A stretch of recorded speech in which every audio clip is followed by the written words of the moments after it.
Okay, y'all. Shalom, family. Good to see everybody here. We're going to take a look at a clip of Joe Biden at the Mother Emanuel Church. Many of you, the AME Church down there in South Carolina, where Dylan Roof went in and wiped out 9 lives, including the pastor of the church. Well, this is the church that Joe Biden decided to go to speak. You know, it's amazing how they are dying to get in front of our people, but won't do nothing for us. So I'm going to play the video and then I'm going to play it again and mix in my commentary. All right. So, ladies and gentlemen, you know, this is all political. We are in the election year now. And so, you know, he's going to turn it up by going on these speeches at black churches and trying to win over a crowd that he's done nothing for. You know, the Democrats are still trying to play from the old book, and the tricks just don't work anymore. It's just that now they are trying to touch on topics that we're concerned about, like the video I did towards the end of the year where they were talking about the CBC is going to focus on reparations and police reform and all this. So it's like, you know what? Y'all know you ain't going to do nothing. You're just trying to use that type of language to lure people back in. You know, you've already done the bait and switch game, and we're hip to you now. So you talking about these things, but you're not doing anything. That's not going to work anymore. That's the thing of the past. And Joe Biden showing up in a black church before, you know, this is just not inspiring anybody, but y'all going to be a tad bit disappointed at the reaction of the church.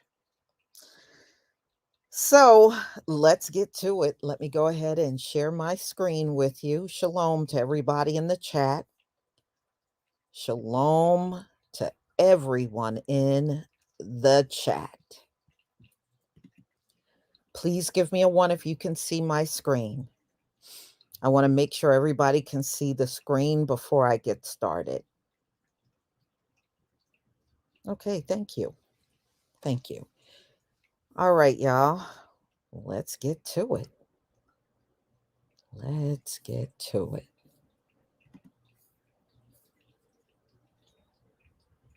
Truth is under assault in America. As a consequence, so is our freedom, our democracy, our very country, because without the truth, there's no light. Without light, there's no path from this darkness. If you really care about the lives lost here, you should honor the lives lost and call for a ceasefire in Palestine. Ceasefire now! Ceasefire now! Ceasefire now! That's all right. That's all right. That's all right. Ceasefire now! Ceasefire now! Ceasefire now! Ceasefire now! Ceasefire now! Ceasefire now! Ceasefire now!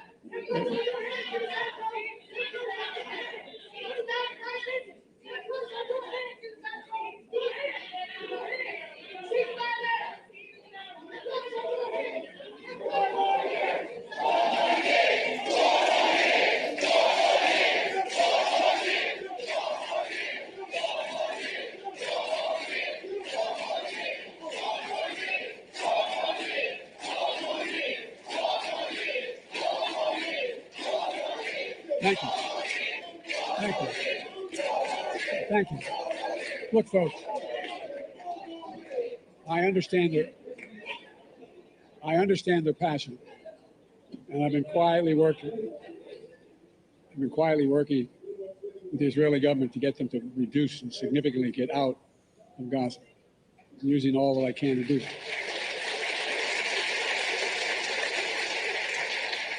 But I understand the passion. Look, folks, after the civil... Thank you. Well, thanks.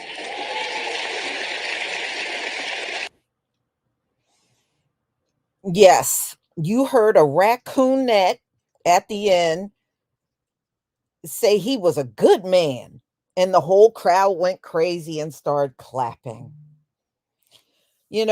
Although we are talking a certain way on social media, just understand Joe Biden still have a following out here. He does, you know, and let's get to what happened here. Now, there was a protest for a ceasefire. You are in a black church. If any protest should have been going on, it should have been for reparations. Okay, wrong subject matter. And anybody that was a family member or someone that was killed in that church by Dylan Roof, you don't want to hear all that stuff. You want to hear what this man is going to do. So let me play it back one more time, and I'm going to stop it in between to give my commentary. Truth is under assault in America. As a consequence, so is our freedom, our democracy, our very country, because without the truth, there's no light. Without light, there's no path from this darkness. If you really care about the lives lost here, you should honor the lives lost and call for a ceasefire in Palestine. Ceasefire now! Ceasefire now! Ceasefire now! That's all right. No defense.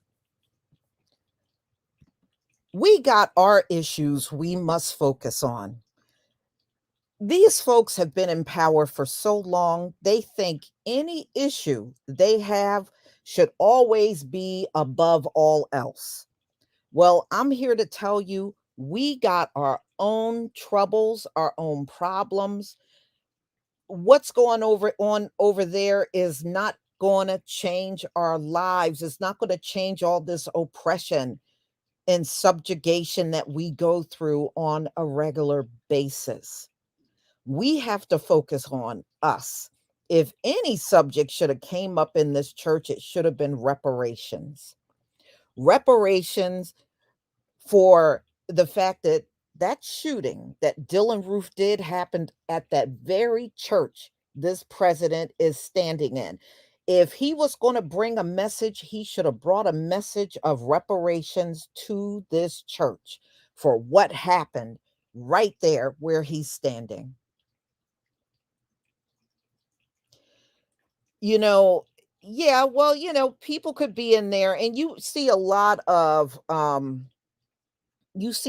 white people in there. Remember, these are aides and the press and those kind of folks are in there too, along with the church members that were there. But y'all, when they start yelling out and chanting 4 more years, I want y'all to look at the face of Pastor Porkchop right here. I want you to focus your eyes on Pastor Porkchop when the crowd start yelling 4 more years. All right, let me continue. That's all right. That's all right.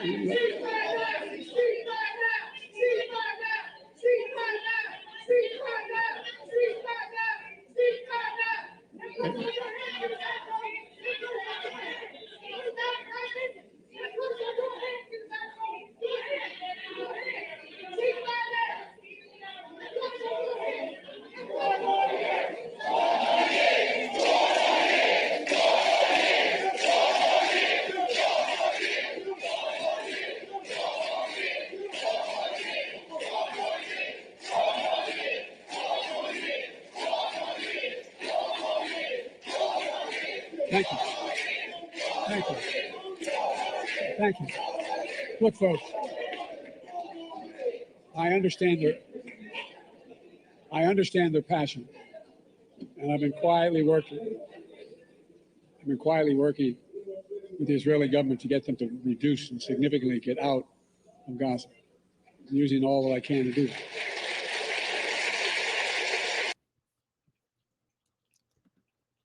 You know, I mean, he got to work on many things because he is the president. But I think if he's going to show up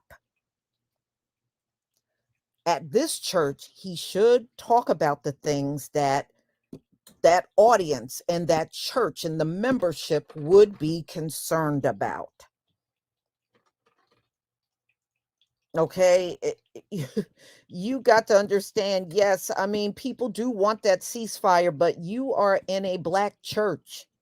Why are you not focused on the black issues? If anything, he should have been standing there talking about qualified immunity, police reform, a crime bill, reparations. Let's get the subject matter out of the people you are addressing.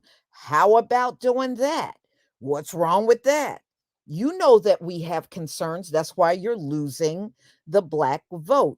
So, why don't you address that crowd that you are losing on and stop focusing on everything far away from here?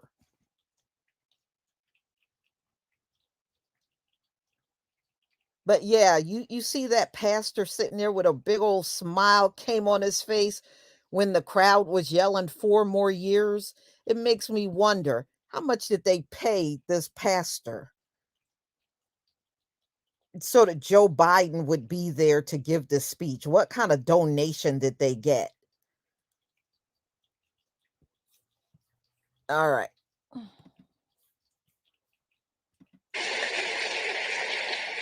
But I understand the passion. Look, folks, after the civil. Thank you. Thank you.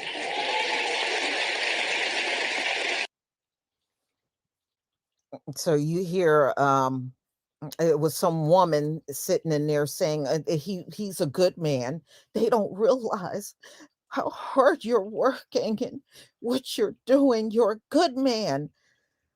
If he was a good man, he would be addressing our issues. Okay, he would be addressing our issues. he didn't address one issue that we are concerned about. You're in this church, and the only thing you're hearing him talk about is Israel Hamas ceasefire. I'm working hard on that. Okay, that's all fine and good. Why are you not addressing the issues that concern our community? You're in a black church. Address the issues, and you're losing the black vote. So why not address those issues that they want to hear about?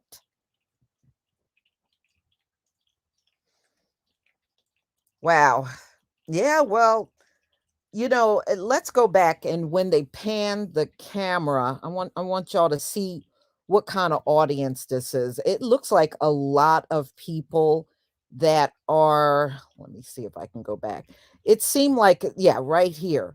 It seems like an older crowd of people. I'm just looking at the audience. I mean, some of these people, I mean, there are some young people, but I'm looking at our people, and these look like older people in the community. I don't see that many really young people here. There are young people here, but it looks like the older crowd is outnumbering the younger crowd in this room. That's at least that's my observation when I look at the crowd. So let me go back.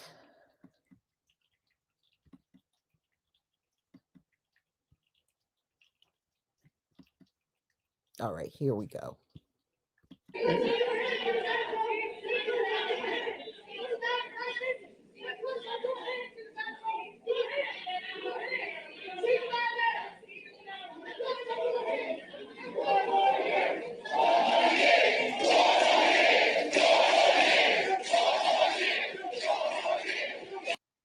All right. So when you look at the crowd, it does look like a bunch of older people. This is not a young crowd down there in South Carolina that he's addressing. And you don't see anybody in the crowd sounding like we do online. You don't hear anybody with that kind of message.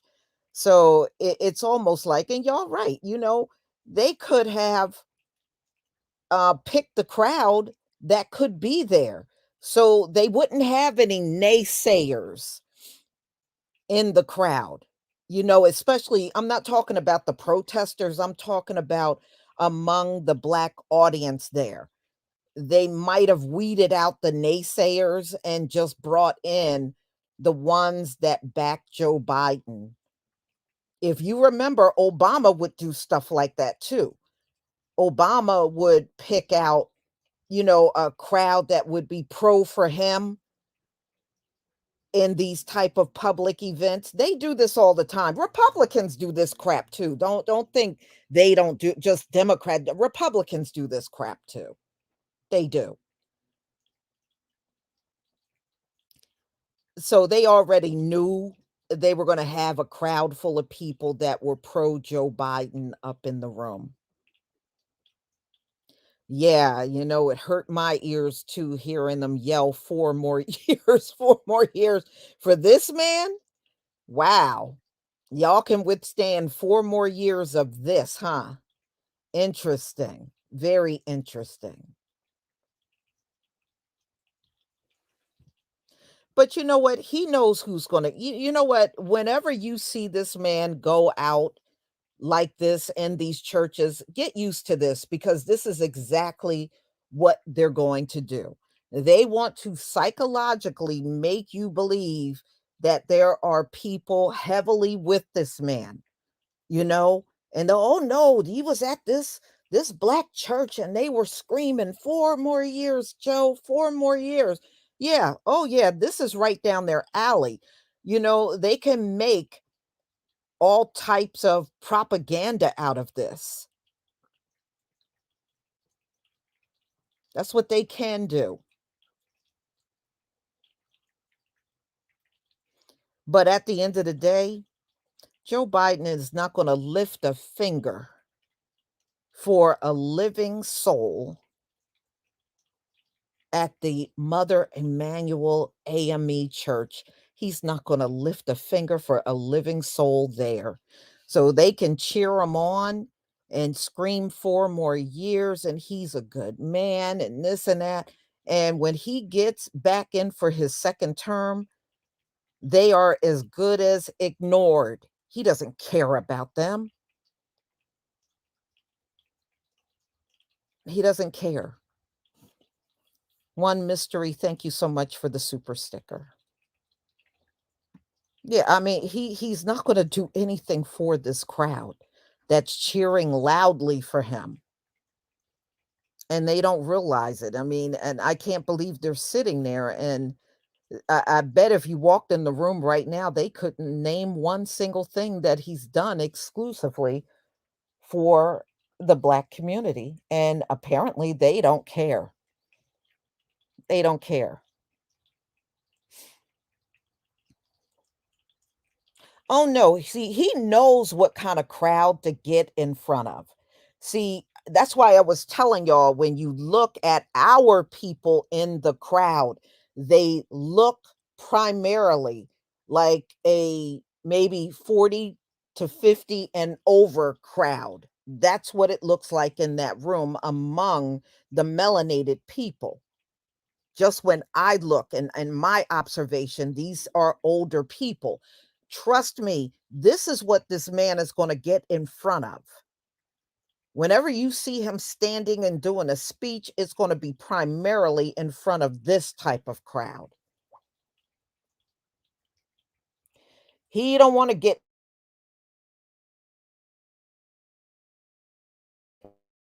in front of no millennials are interested in him. And they are going to let him know if he's in a room full of young folk. He ain't going to get no cheers of 4 more years like that.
Can you hear me now?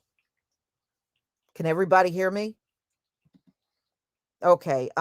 Jerry Early, thank you so much for the super chat. Thank you, Lisa, on the Big Island, Hawaii.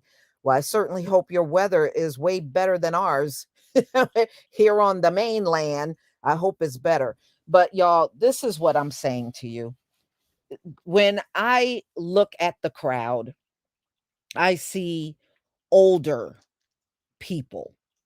And trust me, that's the crowd Joe Biden wants to be in front of. He wants the safe Negro crowd. That's what he wants. He does not want to get in front of millennials and Gen Z because they're going to let him know how unhappy they are with him. So, this kind of crowd, oh, yeah, I'm sure he's probably looking for other Black churches to go to where the congregation is pretty much an older crowd. Thank you, Black Rage 843 for the super sticker. This is what he needs. He needs this because he's not going to be challenged, as you can see. A crowd that's yelling 4 more years is not going to challenge this man. A younger crowd will, and they're not going to let him slide talking in a black church, and he's not talking about black issues, and that's exactly what he's doing here. You know, he got all distracted with the ceasefire protest, and then he continued on saying, he's trying to do all he can about Israel, and I'm just improvising. So anyway, he's not focusing on the issues that the black community is concerned about, that the black voters are concerned about. And he is at a black church, not talking about their issues. This should mean a lot for those that are undecided on how you're going to vote. He is in the company of the people that he's having trouble with, and he's not addressing those issues. This is huge right here, in my opinion, just from this clip. He's not saying, look, I know you're concerned about reparations. I know you're concerned about a crime bill, qualified immunity. We know what your concerns are. And y'all need to get off of this voting rights stuff. We are not running around worried and wringing our hands over voter rights. And y'all really need to get off of that for real. That is not our concern. Our concerns are the ones that y'all keep avoiding. Okay, you keep avoiding our concerns. There is a difference. You know what the concerns are, you're just avoiding it because you don't want to talk about it. So you want you're in an election year, and you don't want to let on to the crowd just yet that you're not going to do anything for them. Only if the ones that were sitting there screaming 4 more years understand, if he didn't do nothing for you in the first term, he absolutely will not do nothing for you in the second. He's not gonna do a thing for you. Not a thing. But the in this is what he wants. He wants to be on the stage where everybody tells him he's a great guy, and, oh, and they just love him, and they're chanting 4 more years. See, this is right down his alley. We are not here to make Joe Biden comfortable. We want the administration to address our issues. And if there was any protest in that church, it should have been for reparations and nothing else.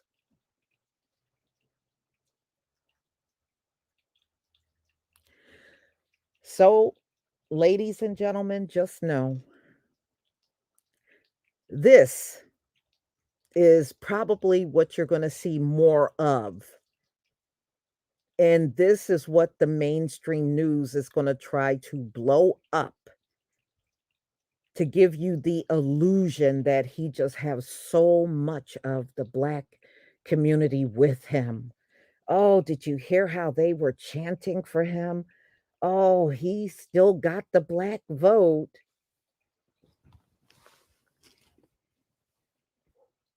Oh, yes. Yeah.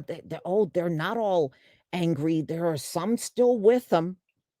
That's what they want to be able to do. For real, y'all. Oh, yeah. Yeah. I mean, don't even be surprised if a month from now you'll see a clip from his visit at this church in a commercial. Don't even be surprised. For real.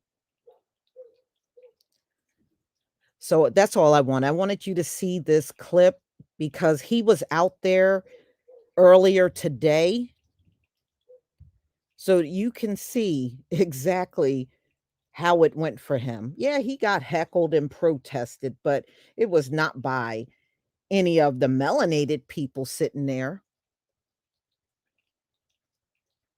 They didn't protest at all.